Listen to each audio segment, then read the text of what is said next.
first of all, thank you for taking the time out to talk to us. Well, it's really interesting. Who would think that when you don't go into the office, one could be as busy as I think we all are during this. I got on the phone at about 8:30 in the morning, and I'm on almost for 12 hours between conference calls and emails and everything else that has to happen. One of the first questions I can ask you is, which is pretty obvious, in terms of crises situations, where does this one rank? In terms of crisis situations, this is the mother of all crisis situations for I think not just for me. I can't even personalize. This is for America. It is for the world, and this will become a sort of century challenge. This is at least as big as World War II, as the Civil War. One of the things that we should be thinking about more and more is we don't really understand the overall socioeconomic ramifications of what's happening. And another fascinating part of this is I think in all the problems I've worked with, I've never seen change at such an exponential rate. Honestly, for me, this is the big one. Yeah, this is a big one for all of us, I think. And so what are some of the specific challenges that you are dealing with at the orchestra or for any arts organization? Well, I think the best way to tell the story, and the story that I'm going to tell now about the New York Philharmonic is a story that people are experiencing throughout the country and at arts organizations, especially, but at other kinds of organizations. So this is what happened in 2 weeks in March. The week of March 9th, we started getting very nervous about whether it was really safe for our audiences to come into the hall and sit next to each other, and for our orchestra to be collected on the stage. And among us, we started speaking. I was speaking to my colleagues at the Metropolitan Opera and at Carnegie Hall and at Lincoln Center. And we actually went to the city government and asked them if they were considering really giving a stay-at-home order or at least banning large public gatherings, which seemed very unwise at the moment. And in fact, at that point in time, city government was not ready to do that.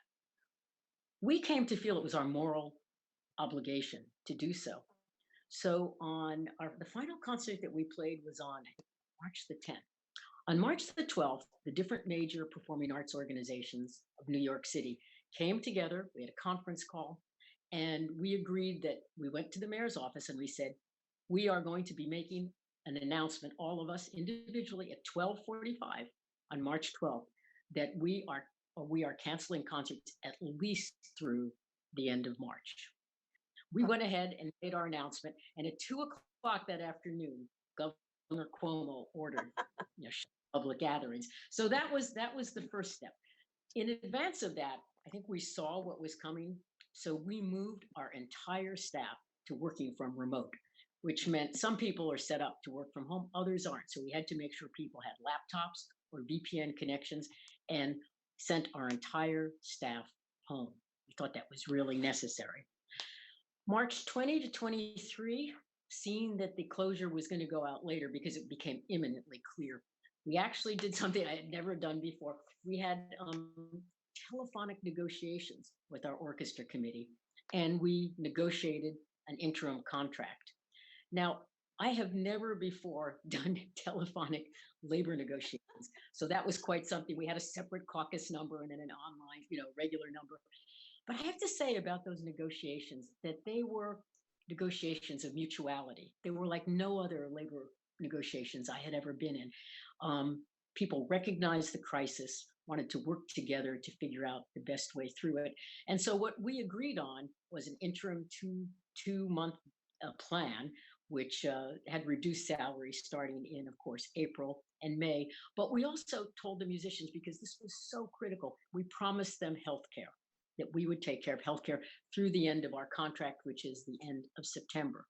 Another terrific another terrific point came out of these negotiations, though. We said to the musicians, help us to help you, help us to help the New York Philharmonic. We have to stay relevant. And this time we have to reach out.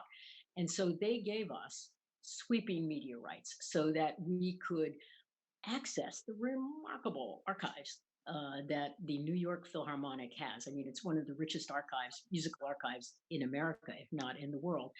Right. And with that, after that agreement, the next day we launched our new on our website, New York Phil Plays On. Right. And has all sorts of content, old content, musicians playing at home, interviews. Um, so that was then, in addition to that, we communicated with all of our patrons.